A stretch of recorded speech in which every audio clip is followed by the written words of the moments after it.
A centuries-old tradition has been shattered by a surprise. Pope Benedict, chosen to be Pope for life, today announced he will resign, citing his failing strength and health. And the toll of his 7 years, 9 months, and 24 days as Pope etched on his face. There he was, as we saw him on day one. And now, much thinner, frailer.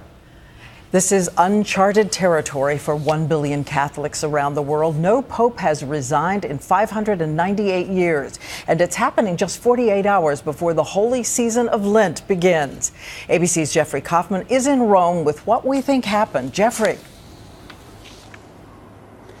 Good evening, Diane. It's as if an earthquake has hit the Vatican. The lights are still on, the buildings are still standing, but people here rocked by the surprise resignation of Benedict XVI.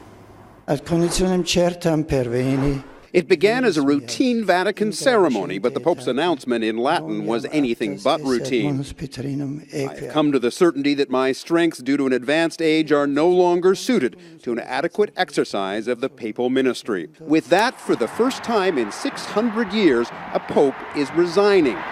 Benedict XVI was already old, 78, when he became Pope. That was 2005. Here he is almost 8 years later, clearly frail and feeble. His older brother, Father Georg Ratzinger, said today Benedict is having trouble walking and has been advised by his doctors to stop traveling overseas. Benedict will relinquish his papacy on February 28th. Today's decision by Benedict XVI came as a huge surprise to me, and I think to everyone in Rome and also to everyone in the Vatican.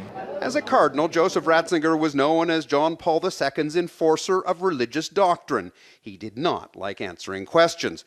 Here's ABC's Brian Ross asking him about a sexual abuse case in 2002. No, a moment. No, there's a question whether you... come to me when the moment is given. Not yet. In his almost 8 years as Pope, he would sometimes play the piano. He always wore his Prada-style red shoes. But his passion was preaching the gospel. He's never enjoyed being an administrator, and he paid a price for that. His papacy will be remembered for its scandals. Those endless sexual abuse cover-ups that cost more than $3 billion to settle. A string of financial scandals. Benedict tried and failed to clean up corruption. And the notorious VatiLeaks scandal, with daily exposés in Italian newspapers of Vatican backstabbing and intrigue. He may have been the first pope to tweet, but as leader he tried to hold back the forces of modernity, refusing to expand the role of women. Now, though, he is accepting the reality of the modern world, and the Catholic Church enters new territory. Can the Church cope with having an ex-pope alive while a new pope tries to create his own legacy? Well, this is the tremendous question that lies before us. I mean, there is no job description for a retired pope. So Benedict remains Pope until the end of the month. The cardinals have to assemble here for a conclave to elect his successor within 20 days. That takes us to mid-March, which means that 1 billion Catholics around the world should have a new pope by Easter.